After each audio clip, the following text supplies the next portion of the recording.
Hello everyone, welcome back to agriculture political. बहुत बहुत स्वागत है आपका। उम्मीद करती हूँ आप सब अच्छे होंगे। तो बढ़ते हैं आज के वीडियो की ओर। जैसा कि आप थंबनेल देखकर समझ गए होंगे, हम डिस्कस करने वाले हैं यूपी कैडेट एग्जामिनेशन के बारे में, जिसमें आप अगर यूजी पीजी पीएचडी एग्रीकल्चर से करना चाहते हो तो यूपी के 4 एग्रीकल्चर विश्वविद्यालय में आपको एडमिशन मिल सकता है इस एग्ज़ाम के द्वारा।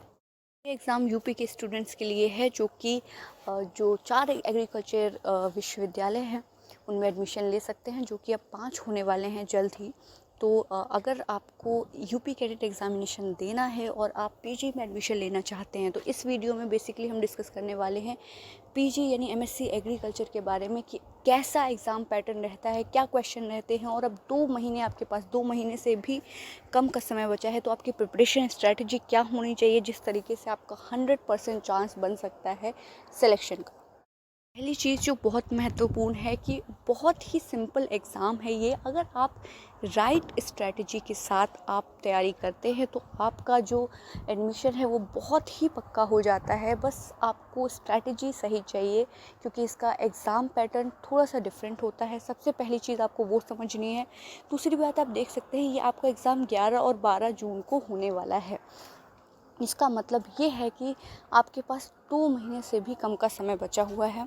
2 महीने मोर देन सफिशिएंट है इस एग्ज़ाम को क्लियर करने के लिए विद द राइट स्ट्रैटेजी। और उस स्ट्रैटेजी को हम इस वीडियो में डिस्कस करेंगे, और आप अगर इसको फॉलो करते हैं तो पक्का आपके चांसेस बढ़ जाते हैं कि आप इस एग्ज़ाम को पास कर पाएँ। तो एग्ज़ाम है ना, वो एक तरीके का वॉर होता है जिसमें आपको प्रिपेयर रहना चाहिए कि आपके क्वेश्चंस किस तरीके के आने वाले हैं और सिलेबस क्या है। तो आपकी स्क्रीन पर सिलेबस दिखाई दे रहा है एमएससी एग्रीकल्चर और हॉर्टिकल्चर का, जिसमें आपका जनरल नॉलेज आपके 25 क्वेश्चंस रहने वाले हैं। उसके बाद आप देख सकते हैं एग्रोनॉमी का वेटेज, हॉर्टिकल्चर का वेटेज काफ़ी ज़्यादा है, 25 मार्क्स है। उसके बाद जेनेटिक्स और प्लांट ब्रीडिंग का वेटेज 11 मार्क्स है। उसके बाद यहाँ पर स्टैट्स का वेटेज भी 14 मार्क्स है, बायोटेक्नोलॉजी का वेटेज भी 15 मार्क्स है। तो ये जो पोर्शंस है ये सबसे ज़्यादा स्कोरिंग है। कई स्टूडेंट्स ऐसे होते हैं जिनका कोई पर्टिकुलर पोर्शन वीक है, तो आप उसको छोड़ भी सकते हैं, क्योंकि यहाँ आपको 100% स्कोर नहीं करना है। आपका अगर मान लीजिए स्टैट वीक है तो स्टैट आप बहुत बेसिक पढ़िए। जो चीज़ें आपकी मजबूत हैं, यानी कि अगर आपकी एग्रोनॉमी अच्छी है, प्लांट प्रोटेक्शन के सब्जेक्ट आपके अच्छे हैं, तो उस पर आप फोकस करिए। आप देख सकते हैं इसी पैटर्न में आपके आने वाला है, यानी कि अगर आपके एग्रोनॉमी आपके 15 मार्क्स की पूछे जाने वाली है तो 15 मार्क्स से ज़्यादा का नहीं आएगा। तो यानी कि अगर आप एग्रोनॉमी छोड़ रहे हैं तो उसमें चांसेस हैं, हो सकता है कि आप 5 नंबर का जो डिफ़िकल्ट पोर्शन आएगा वो आप ना कर पाएँ। 10 नंबर का बहुत ही सिंपल आएगा जो आप कर पाएंगे। तो वो जो 5 नंबर का डिफ़िकल्ट है आप छोड़ सकते हैं, अगर आपको ऐसा लग रहा है कि एग्रोनॉमी आपके लिए टफ़ है। बाकी अगर आपका कोई सब्जेक्ट अच्छा है तो उस सब्जेक्ट को अच्छे से कीजिए, क्योंकि सिंपल क्वेश्चंस आएंगे। बहुत ही सिंपल क्वेश्चंस रहते हैं एग्रीकल्चर में पीजी के लिए। बहुत ही बेसिक क्वेश्चंस होते हैं। क्वेश्चंस ऐसा नहीं होता कि आपको बहुत डीप जाकर क्वेश्चंस पूछे जाएं। अगर आप बेसिक्स आपके क्लियर हैं तो आप कर पाएंगे। कुछ स्टूडेंट्स को जैसे कि स्टैट्स टफ लगती है, या फिर आपको सॉइल कंजर्वेशन, इकोनॉमिक्स थोड़ा सा टफ लगता है कई स्टूडेंट्स को, तो आप उसे छोड़ सकते हैं अगर आपको ऐसा लग रहा है।